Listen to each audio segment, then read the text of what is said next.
नमस्कार प्यारे दोस्तों, आप सभी का मैं सौरभ शर्मा हार्दिक स्वागत करता हूँ। जो भी मेरे दोस्त इंजीनियरिंग बैकग्राउंड से हैं या फिर जिन्होंने आईटीआई की हुई है, उनके लिए एक बहुत ही सुनहरा मौका आया है। वैसे तो आरआरबी 2025 में भी ये नोटिफिकेशन निकाल चुकी है। उसकी जो रिक्रूटमेंट प्रोसेस है वो अभी भी चल रही है। सीबीटी 1 हो चुका है, उसकी आंसर की भी आ चुकी है, तो उसके बारे में हम एक अलग वीडियो में बात करेंगे। लेकिन अब हम बात करने वाले हैं आरआरबी एएलपी 2026। तो इस साल भी एक शॉर्ट नोटिफिकेशन के थ्रू रेलवेज ने बताया है कि हम 11,127 पोस्ट्स के लिए एएलपी रिक्रूट करने वाले हैं। तो इस वीडियो में मैं आपको ये सारी चीज़ें बताऊंगा, जॉब प्रोफाइल से लेके सैलरी कितनी मिलेगी, प्रमोशन क्या होगा, ठीक है। और एक और इम्पोर्टेंट इन्फॉर्मेशन लास्ट में आपको एक बहुत ही इम्पोर्टेंट चीज़ बताऊंगा, जो कि आपके फर्दर एग्जाम्स के लिए या फिर जो ये एग्ज़ाम है इसके लिए बहुत ज़्यादा इंपॉर्टेंट होने वाली है। सो आई रिक्वेस्ट यू ऑल, आप लास्ट तक मेरे साथ बने रहें।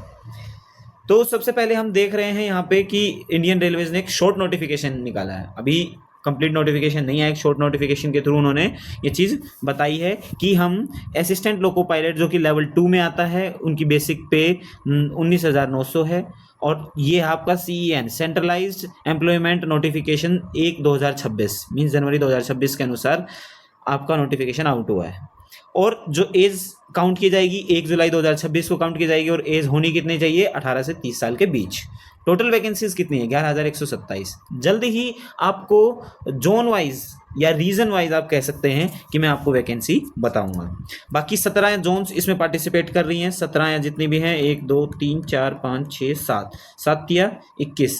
वैसे टोटल जो आरआरबी जोन्स हैं वो रेलवे जोन्स हैं वो 18 हैं, और मुझे लगता है कि 17 ने इसमें पार्टिसिपेट किया होगा, क्योंकि 18वां आपको एक जनरल नॉलेज का क्वेश्चन है। 18वां जोन है आपका कोलकाता मेट्रो, ठीक है। सो आपने ये बेसिक सा आपका जो शॉर्ट नोटिफिकेशन है ये आपने देख लिया है। अब हम फर्दर बात करते हैं अपनी एग्जाम प्रोसेस की। ये देखो, दो इसमें टायर होते हैं, जैसे सीजीएल में होते हैं टायर 1 टायर 2, ऐसे यहाँ पे सीबीटी बोला जाता है, सीबीटी 1 सीबीटी 2। सीबीटी 1 क्या होता है, ये सबसे पहली बात क्वालिफाइंग नेचर का है। आपको सिर्फ ये क्वालिफाई करना है, जो आपकी कट ऑफ मार्क्स हैं उससे आप ज़्यादा लेके आएंगे, सो आपका जो सीबीटी 2 है उसमें आप बैठ सकते हैं। तो सिंपली इसमें आपको क्या करना है, पास करना है, लेकिन कट ऑफ आपकी रीजन की क्लियर होनी चाहिए, क्योंकि आप जिस रीजन से अप्लाई करेंगे हो सकता है उसका कट ऑफ ज़्यादा चला जाए, तो आप कभी पीछे न रह जाए। तो आपको बेस्ट परफॉर्म करना है। क्या क्या आएगा, मैथ्स आएगा, जनरल इंटेलिजेंस मीन्स जिसे रीजनिंग बोलते हैं, जनरल साइंस जो कि प्योरली साइंस का सब्जेक्ट ही आएगा, एंड जनरल अवेयरनेस जो कि अपना साइंस को छोड़ के बाकी जितने भी सब्जेक्ट बच के वो हमारे जनरल अवेयरनेस में आएंगे, ठीक है। फाइनल मेरिट लिस्ट में इसका इसके मार्क्स काउंट नहीं होंगे, ये सिर्फ और सिर्फ क्वालिफाइंग नेचर है। फिर बात करते हैं हम सीबीटी 2 की। सीबीटी 2 में 2 सेक्शन होंगे, पार्ट ए और पार्ट बी। पार्ट ए में 90 मिनट में 100 क्वेश्चन करने हैं, और पार्ट बी में 60 मिनट में 75 क्वेश्चन करने हैं। पार्ट ए में मैथ्स, रीजनिंग, बेसिक साइंस और आपका इंजीनियरिंग आएगी। इंजीनियरिंग ड्राइंग से लेके एक इंजीनियरिंग का छोटा मोटा जो भी पार्ट है वो आपका आएगा। बहुत हाई लेवल की नहीं आएगी, इसलिए आपको घबराने की ज़रूरत बिल्कुल भी नहीं है। दूसरा जो है बी पार्ट है, वो सिर्फ क्वालिफाइंग है, लेकिन वो आपका ट्रेड स्पेसिफिक होगा। आपने जिस भी ट्रेड से मान लो बताया है कि भाई मैं फिटर हूँ या मैकेनिकल से हूँ या इलेक्ट्रिकल से हूँ, तो उससे रिलेटेड आपके क्वेश्चंस आएंगे। बट आपको एक मिनिमम जो आपका मार्क्स क्राइटेरिया है, उसका कट ऑफ है, वो आपको क्लियर करना पड़ेगा। आपका वो क्लियर हो जाएगा तभी आपका पार्ट ए चेक किया जाएगा, और पार्ट ए चेक करने के बाद आपकी एक फाइनल मेरिट लिस्ट या आपकी एक कट ऑफ निर्धारित की जाएगी। फिर आता है आपका CBAT। देखो, मैं आपको चलो अभी बता देता हूँ, मैंने ये एग्ज़ाम क्लियर किया हुआ है। मैंने 2000 शायद 18 में ये वैकेंसी आई थी, आरआरबी एएलपी एंड टेक्नीशियन, काफ़ी बड़ी भर्ती थी वो उस टाइम की। तो मैं अभी नेक्स्ट वीडियो में आपको ये सारी चीज़ बताना चाहता हूँ, मैं अभी इस वीडियो में नहीं बताना चाहता। जब आपको मैं अपना स्कोर कार्ड दिखाऊंगा, आज मुझे अपना स्कोर कार्ड मिला, मैं आपको स्कोर कार्ड दिखाऊंगा, तो आप मेरे से ये उम्मीद रखेंगे, और ये मेरा एक रिस्पॉन्सिबिलिटी भी मैं मानता हूँ कि आपको सारी स्ट्रेटजी बताऊँ मैंने कैसे वो अचीव किया। तो अभी वापस आते हैं, कंप्यूटर बेस्ड एप्टीट्यूड टेस्ट, ये सिर्फ और सिर्फ एएलपी के लिए होता है, टेक्नीशियन के लिए नहीं होता। सो इसमें आपको मतलब एक एप्टीट्यूड टेस्ट है वो क्लियर करना पड़ेगा, क्योंकि देखो आपको इतनी ज़िंदगियों को आप लेके चलेंगे, आपको रेल चलानी है, उसमें इतने सारे पैसेंजर बैठे होंगे, तो उस चीज़ के लिए आपका एप्टीट्यूड चेक किया जाएगा। फिर होगा आपका डॉक्यूमेंट वेरिफिकेशन और फाइनली आपका होगा मेडिकल एग्जामिनेशन। उसके बाद आपकी बनेगी फाइनल मेरिट लिस्ट और आपको पता चल जाएगा, एक कट ऑफ बनेगी कि आपका सिलेक्शन हुआ है या नहीं हुआ है। अब देख लेते हैं कि बेसिक जो एलिजिबिलिटी क्राइटेरिया क्या है। आप देख सकते हैं असिस्टेंट लोको पायलट लेवल 2, ये मेडिकल स्टैंडर्ड है A1, अभी मेडिकल स्टैंडर्ड पे आएंगे। बट अच्छा ये है कि पीडब्ल्यूडी कैंडिडेट्स के लिए नॉट सूटेबल, उन लोगों के लिए यहाँ पे ये सूटेबिलिटी नहीं बनती है। बाकी का आप मैट्रिकुलेशन प्लस आप ITI आपने की हो इन सब ट्रेड्स में, या फिर आपने मैट्रिकुलेशन कंप्लीट किया हो, अप्रेंटिसशिप की हो इन जो ट्रेड्स हैं जो ऊपर हमने दिखाई है भी जितने भी हैं, या फिर आपने 3 साल का जो डिप्लोमा होता है वो किया हो इन्हीं ट्रेड्स में, ये जो लिखी हुई हैं। और फाइनली अगर आपने BE मतलब बैचलर ऑफ इंजीनियरिंग या फिर BTech किया हो तो भी आपको इसमें एलिजिबल माना जाएगा। देखिए, degree in the engineering disciplines as above will also be acceptable in lieu of the diploma in engineering. समझ गए कि आप एलिजिबल है या नहीं है, आप प्लीज़ चेक कर लीजिए। फिर बात करते हैं यहाँ पे मेडिकल स्टैंडर्ड की A1 में क्या है, physically fit in all aspect. देखो नॉर्मली आप फिजिकल फिट होने ही होने चाहिए, बाकी जो आपका विजुअल एक्यूटी है ये बहुत इंपॉर्टेंट है। ये मैंने जब मेडिकल दिया था, मैं देखो टेक्नीशियन का मेडिकल दिया था, जहाँ तक मुझे याद है मेरा B1 था, ठीक है B1 ही था। तो मेरे साथ ALPs का भी था, मैं अजमेर RRB से सेलेक्ट हुआ था। तो इसमें आप देख लीजिए कि आपका जो विदाउट ग्लासेस विजन आपका 6/6 होना चाहिए, फोगिंग टेस्ट होगा आपका, ठीक है। और नियर विजन भी आपका पूरा बिल्कुल सही होना चाहिए without glasses. Must pass the test of colour vision, binocular vision, field of vision, night vision, mesopic vision etcetera. आपके बहुत सारे टेस्ट होंगे। इवन मेरा मेडिकल 2 या 3 दिन चला था, रिमेंबर इफ 2 या 3 दिन चला था, क्योंकि डॉक्टर की अवेलेबिलिटी पे भी डिपेंड करता है। होने को 1-2 दिन में भी हो जाए, लेकिन हो जाता है डॉक्टर्स, ठीक है, वो गवर्नमेंट डॉक्टर्स होते हैं रेलवेज के ही। तो इसका आपको खास ख्याल रखना है। अगर आपकी ऐसी विजिबिलिटी नहीं है तो बहुत सारे बच्चे देखो ऐसा बोलते हैं कि भाई हम क्या कर लेंगे, वो करवा लेंगे लेसिक। देखो आजकल तो एडवांस लेवल की लेसिक आ गई है, बट अगर आपको ऐसा करवाना है तो देखो मैं आपको एक सलाह दे सकता हूँ कि आप जब भी आपका मेडिकल होगा, ये मान के चलो जब भी सिलेक्शन प्रोसेस पूरा होगा उससे 5-6 महीने पहले करवा के रखें, क्योंकि जो फोगिंग टेस्ट वगैरह होते हैं उसमें मतलब इशू ना आए, ठीक है। चलिए हम बात कर लेते हैं यहाँ पे प्रमोशंस की। देखो आप स्टार्टिंग में ही ALP से एंट्री कर जाओगे 19,900 ग्रेड पे आपका ये है।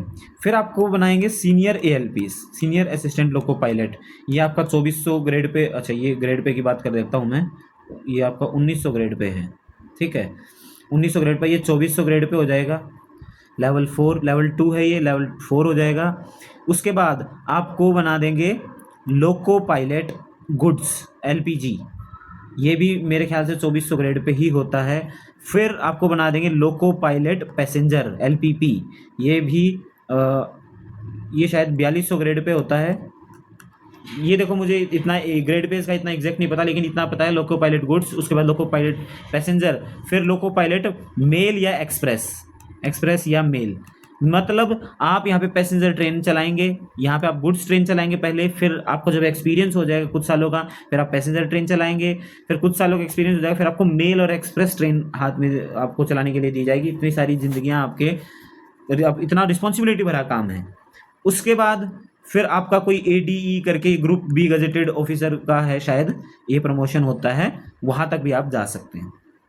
ये आपके प्रमोशन की बात करिए। अब मैं बात करता हूँ सैलरी की। आपका देखो ग्रेड पे है 19,900, इसमें सैलरी आपकी जो बनती है वो 25,000 से लेके 35,000 तक बनती है। इन हैंड सैलरी की बात कर रहा हूँ मैं, ठीक है, जिसमें से आपकी डिडक्शंस वगैरह नहीं काउंट की गई है। इन हैंड सैलरी HRA वगैरह का इसमें रोल है, इसीलिए इतना डिफरेंस है। प्लस सबसे इंपॉर्टेंट चीज़ यहाँ पे ओवर टाइम बोल लो या फिर आपका जो एक रनिंग अलाउंस होता है, प्लस रनिंग अलाउंस, यहाँ पे सबसे खास बात यही है, रनिंग अलाउंस होता है। अब आप ट्रेन चलाएंगे, आप घर तो रहेंगे नहीं, जैसे हम ऑफिस में बैठे हैं, भाई मैं कहीं भी मान लो दिल्ली में रह रहा हूँ और दिल्ली में ऑफिस में गया, शाम को घर आ गया, यहाँ पे तो ट्रेन चलानी है। आप दिल्ली से बैठे तो आप ट्रेन लेके कहाँ, मान लो कोलकाता चले गए, या मतलब इतनी दूर का नहीं होता, बस उनका कुछ पर्टिकुलर डिस्टेंस होता है कि वहाँ तक गए, तो वहाँ से फिर अगला जो ALP है वो बैठ जाएगा, फिर ऐसे करके चलता रहेगा। तो आप एक जगह से दूसरी जगह मूव कर रहे हैं तो उसका गवर्नमेंट रनिंग अलाउंस देती है, और आपके फिक्स ऑफिस आवर्स नहीं होते, फिक्स टाइम पीरियड नहीं होता, तो उसके लिए भी गवर्नमेंट ये रनिंग अलाउंस देती है, ताकि मतलब जो ओवर टाइम कर रहे हैं लोग या जितने भी हमारे कर्मचारी हैं ओवर टाइम कर रहे हैं तो उनको ठीक से पैसा मिले। ये सब जोड़ने के बाद आपको बिल्कुल स्टार्टिंग में ही आपको 60,000 प्लस सैलरी मिलने लग जाएगी।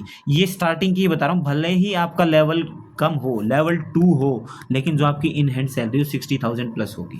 तो इस चीज़ का खास ख्याल रखें, ठीक है। बाकी के उसमें और पर्क्स भी होते हैं, HRA होता है आपका, DA होता है, और भी बहुत सारे होते हैं। अच्छा, इसमें और फैसिलिटी, चलो यहाँ बात करूँ। मेडिकल फैसिलिटी क्या है? मेडिकल फैसिलिटी आपको मिलती है, रेलवेज के खुद के हॉस्पिटल्स होते हैं, ठीक है। वहाँ पे आप अपना और अपने डिपेंडेंट्स जितने भी हैं आपके ऊपर हैं उनका इलाज अच्छे से करवा सकते हो, जो कि ऑलमोस्ट फ्री ऑफ कॉस्ट ही पड़ता है।